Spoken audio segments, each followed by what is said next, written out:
Hello, everybody, and welcome to today's presentation. It's important to remember that Family Matters PTIC is funded in part by the U.S. Department of Education, Office of Special Education Programs. The information we share is for educational purposes only. We are not a legal service, and we should not be taken as legal advice. The views we express do not necessarily represent the Department of Education policies, and no federal endorsement should be considered. Again, Family Matters is not a legal service agency and cannot provide legal advice or representation in any way. Parent Training and Information Centers, or PTICs, are federally funded organizations that provide free support, training, and information to families of children with disabilities. These centers are authorized under the Individuals with Disabilities Education Act to help parents understand and navigate the special education process. PTIs serve families of children all the way from birth to age 26 and offer assistance in a variety of formats, including workshops or presentations like today, one-to-one consultations, and online resources. My name is Abby Mars, and I am a transition facilitator, educational support coach, and Charting the Life course facilitator here at Family Matters PTIC. I am also a parent of 4 students who have disabilities, so I have navigated a lot of these processes personally and professionally. So again, welcome to today's training. I hope we can spend some time together today and get through understanding more of the special education process.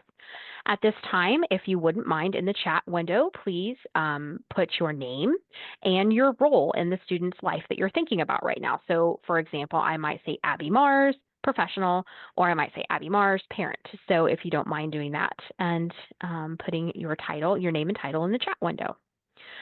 Today's presentation only lasts 30 minutes. There could very well possibly not be time to take questions. If that is the case, we encourage you to email us after the presentation with any of your questions.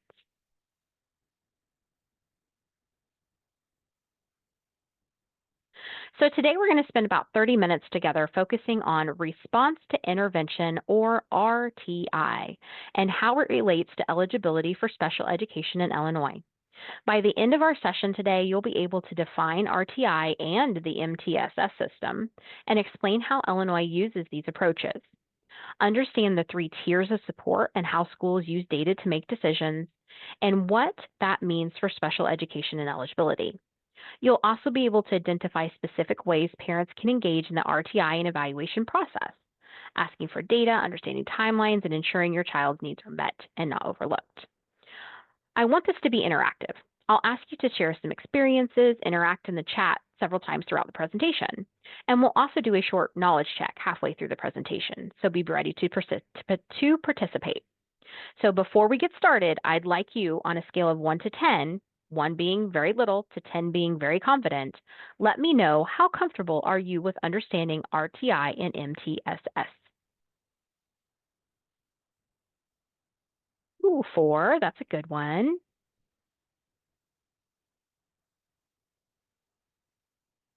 Okay, guys, 5. All right there, middle ground. Let's try to get a little higher than that today. So RTI, now this is an abbreviation. RTI stands for Response to Intervention, sometimes referred to title services at school. So sometimes you might hear title services or intervention services. It's a framework used to identify students who are struggling and give them support early before a child falls too far behind. MTSS, another abbreviation, stands for Multi-Tiered System of Support. It's broader, more like an umbrella that includes RTI, but also addresses things like behavior, attendance, and social and emotional learning. So we're not going to get into very much of the MTSS umbrella today, but I want you to think of the MTS as the larger system, and RTI itself is the part that addresses academics or book learning, okay? So the MTSS system is that large umbrella, and it encompasses how students learn at school, and they learn through behavior, through social emotional, through coming to school, and through their academics. So that is the MTSS umbrella, and then the RTI is the academic piece there in the middle. Illinois specifically requires districts to use RTI as one part of determining special education eligibility for certain disabilities. We see this a lot for students with specific learning disabilities. And remember, specific learning disabilities have a lot of the DISs, dyscalculia, dysgraphia, dyslexia.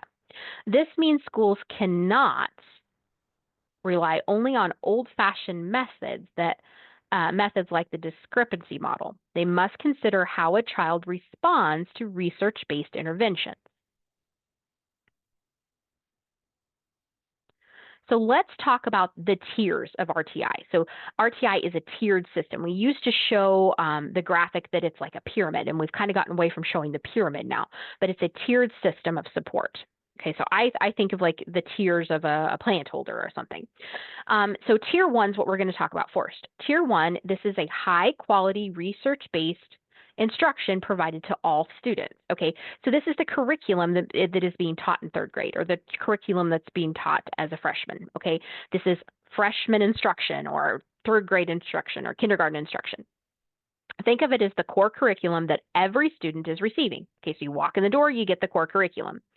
And it's delivered by the general education teacher, but with no differentiation between children. So everybody's learning the same curriculum. That's tier one. Okay, that's how we teach everybody with tier one. The curriculum, whether it be whatever different type of curriculum they're learning, particularly at that moment, has different research in it and had different ways in it, and some curriculum districts believe is better than other ones. That's kind of like a district decision of who thinks what curriculum is best fit. If you want input on that and changing that policy, that's a different presentation. But the curriculum in tier one, the intervention in tier one is everybody's learning the same thing. Okay, so we might learn multiplication this way by using charts, or we might use reading this way by learning phonics. Everybody's learning it together. Now, tier two is the next level up of intervention. This level is for students who need additional support. These interventions usually take place in a small group setting with other students. So, for example, maybe a small reading group that meets 3 times a week using a research-based program. Okay, so they're still getting tier one in the classroom with all their peers, but they have noticed the response to learning that curriculum, they're struggling. So then they may move up to the next tier of support. When your student starts getting RTI intervention, you should be notified, but it's not a special education plan. So you don't have to give consent for this to happen. It's just something naturally that occurs in school. So now tier three, this is a little bit more intensive level of support, but it's not yet special education. It often looks like one-to-one support or a very small group support. So when I substitute taught, this usually happened at the end of the day, and a title teacher would come around and knock on the door and say, I need Johnny and I need Vincent. And they would say, okay, Miss Abby, I'm leaving for math. And they would go to a small group instruction with just a few other students, maybe even one-to-one, and get some intervention or title services. It's provided frequently and for longer periods of time than the tier two intervention. These interventions are highly individualized for the student, but again, not yet special education. Tier three does not automatically mean special education either. It may lead to a referral, but the two are not the same. So for example, imagine a student who struggles with decoding words and reading. At tier one, the teacher used phonics instruction the whole time during class. At tier two, the student gets an extra 30-minute small group lesson 3 times a week with the teacher. Okay, she's reintroducing the curriculum. At tier three, the student works one-to-one with a specialist every day. So you can see the tiers of support get a little bit more intense as they go.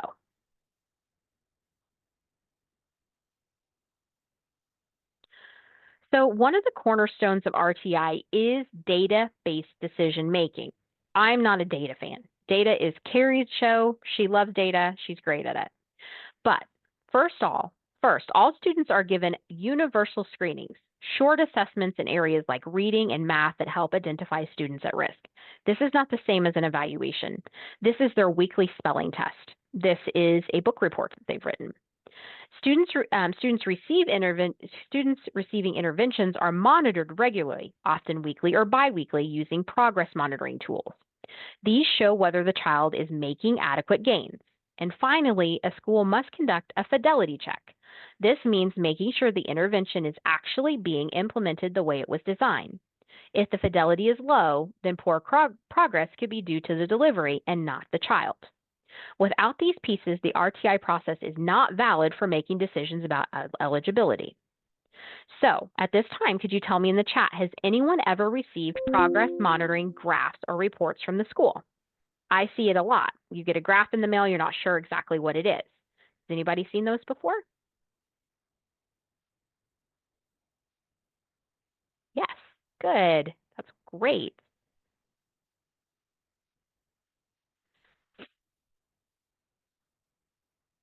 All right, so here are some common tools schools use within RTI.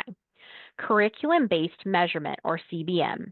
It's a quick time test of skills such as reading fluency, okay, like we just talked about. Another one, I bet you're going to be more familiar with these. These are going to spark some things. They're tools like a MAP test, an Ames web test, or a FastBridge test. Do these sound a little bit more familiar? So these is also an assessment tool. And finally, the fidelity checks. These are forms or observation tools that help ensure interventions are delivered consistently and correctly. When you hear a school talk about RTI data, it should be based on tools like these, not just teachers' opinions. Now, your district has the right to choose what type of database monitoring they want to use. Okay, so that your school might like Ames Web, another school might like MAP. So keep that in mind. But these are just some examples of tools, and it's okay, guys, when your teacher comes to you and says, "Hey, we're gonna put Johnny in some RTI intervention for his reading. We all have some concerns." That's okay to ask. Okay, what kind of database research are you doing? What tools are you using to monitor its progress? And then we can start to look up, how do I read an Ames web score? Okay, there's lots of videos out there, there's lots of support, and also that's where your parent center can come in to help you.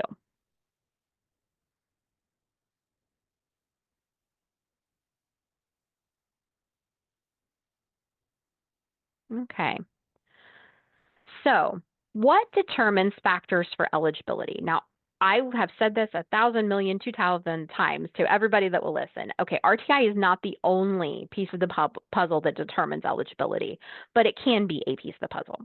When a school evaluates a student for special education, there are certain factors that cannot be a reason a child is found eligible. So we're going to talk about what reasons a child cannot be factored into their eligibility. These are called determination factors. For example, if a student struggles because they never received strong instruction like reading, that does not necessarily mean they have a disability. Similarly, if a student is an English language learner, their academic struggles must be considered in that context. The school must make sure that the difficulty is not due to limited poor English proficiency alone. This rule exists to make sure that special education is reserved for students with true disabilities and not just students who simply haven't had access to proper instruction. So, for example, imagine a student who has moved 3 or 4 times in one school year. They missed the foundational parts of math that they need for their second grade year.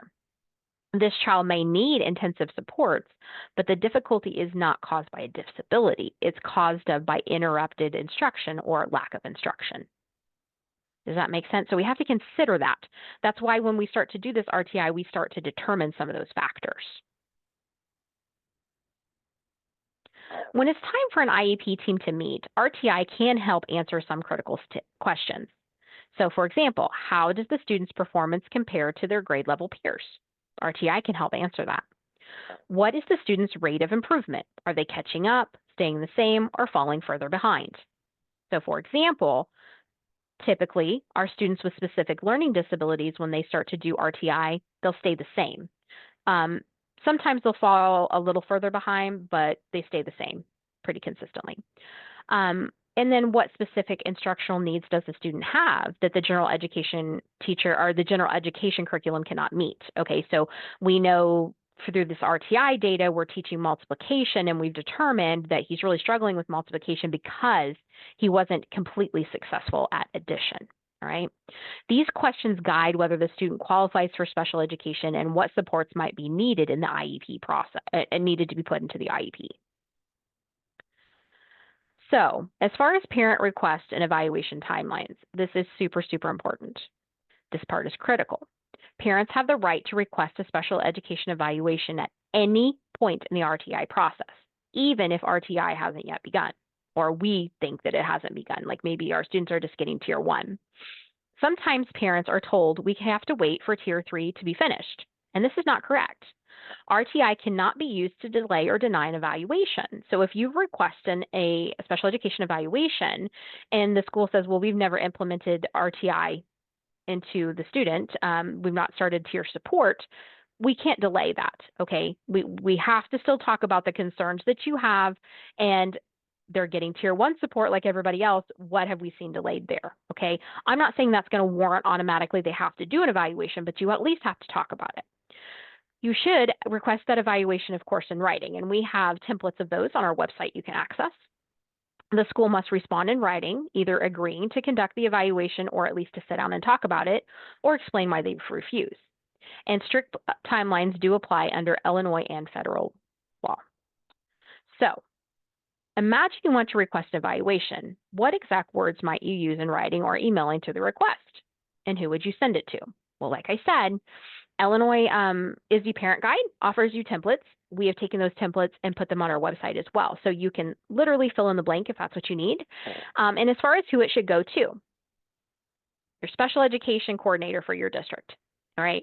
We need to locate who that person is. You may have never worked with that person before. Usually you can locate that on the school website. And if you can't, the school report card that's on ISB's website can help. It never hurts to include the principal and the classroom teacher as well. Okay. So let's put this into a real life scenario. A student receives Tier 2 reading interventions 3 times a week. Progress monitoring shows minimal growth, so the team moves the student to Tier 3 with daily one-to-one support. After 6 more weeks, the student is still not catching up. At this point, the IEP team determines the IEP team uses the RTI data to ask, is this a learning disability? Does the data show that even the high quality interventions, the student is still not making adequate progress? If so, an evaluation is appropriate. So that's an example of how RTI data can support the need for an evaluation. All right, let's do a knowledge check, and you're going to put these in the chat. We're going to run through them relatively quickly so we don't run out of time, but let's pause, okay? What is Tier 2 support? Can you tell me in the chat what you think Tier 2 support is?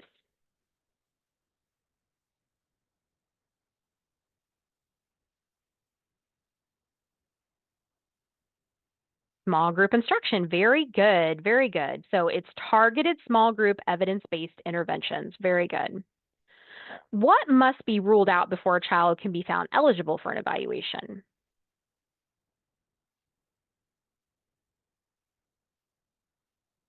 So we have to rule out if the child has had a lack of instruction, limited English proficiency, or some cultural or environmental factors that could be delaying their learning. Doesn't mean they can't get RTI, okay, but we have to rule those things out before we consider doing an evaluation. Finally, question 3, true or false. Parents must wait until Tier 3 is completed before requesting an evaluation.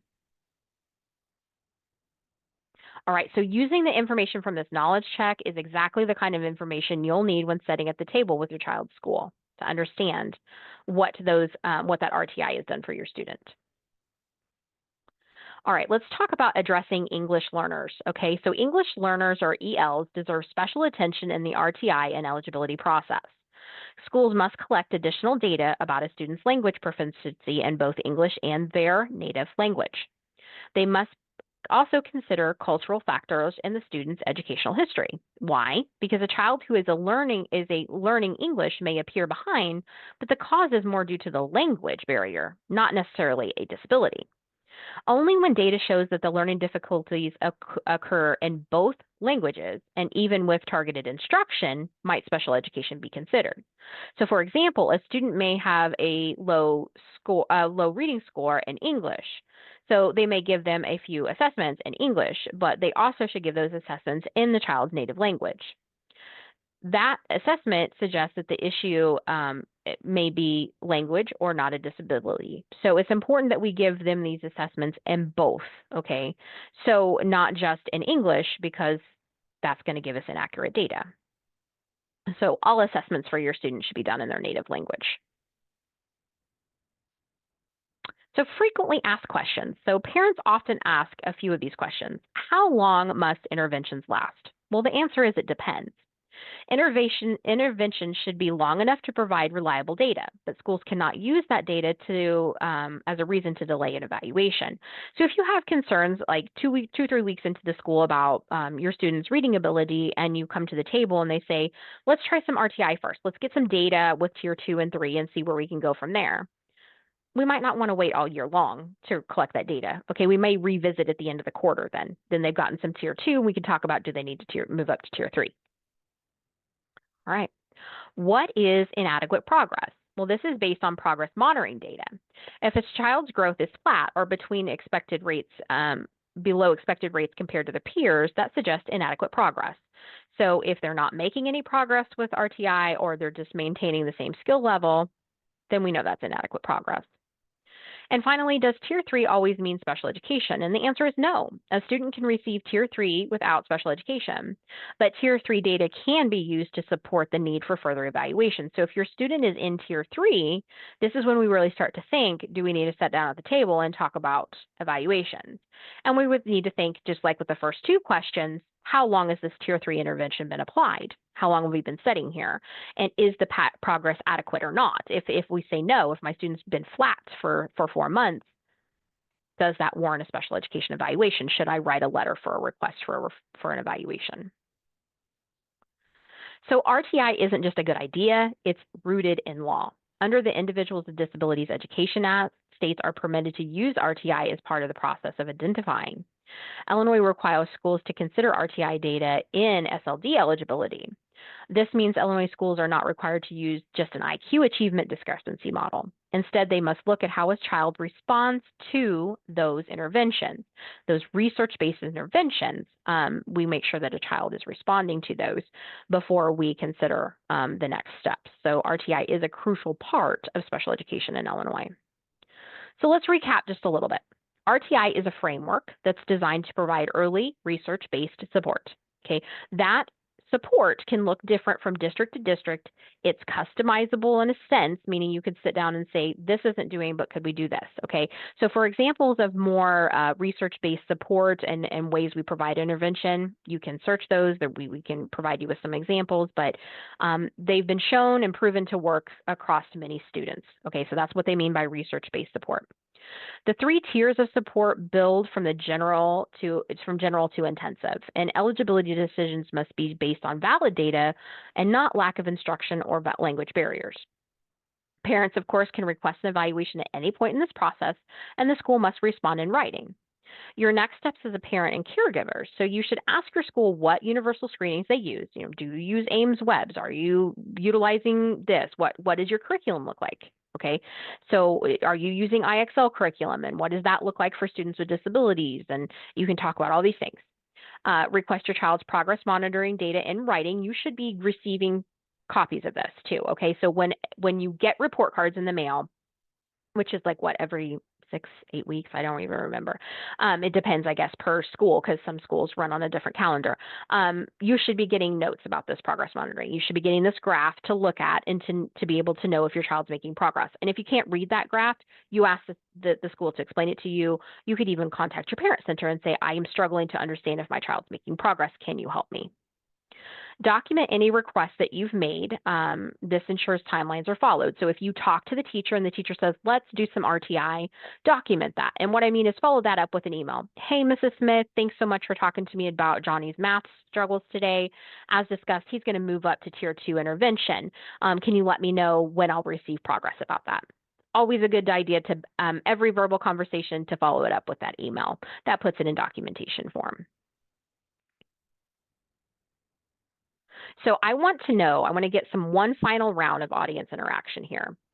What's one concrete action you plan to take after hearing the information provided to you today? So what's one thing that you want to make sure that you do? Can you share that in the chat, please?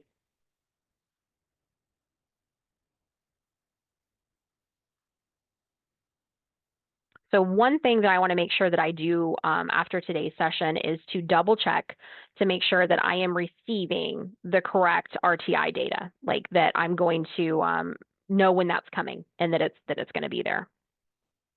Thanks, Jacqueline. Share it with parents, share with families I've worked with. That's great.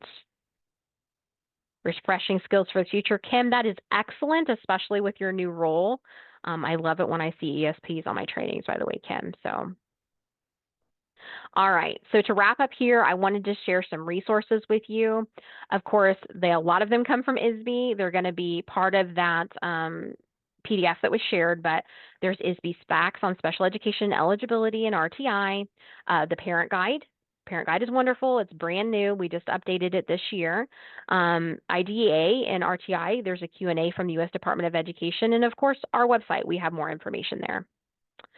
So finally today, it's very important for you to understand before we wrap up today's session.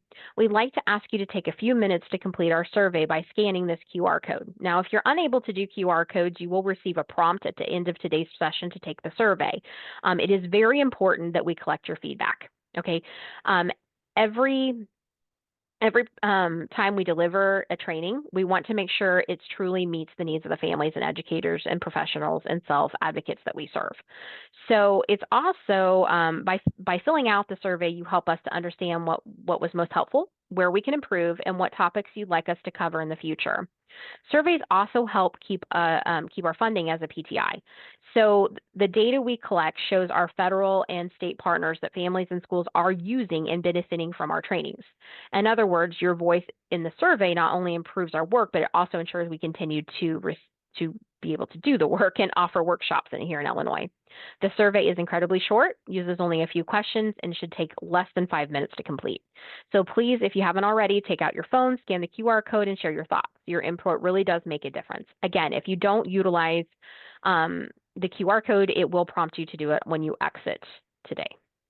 So at this time, I'm going to stop the recording. Okay.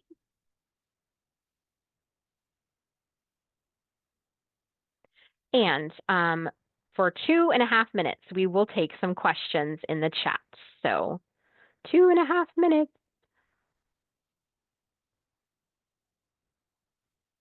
I did see a couple questions.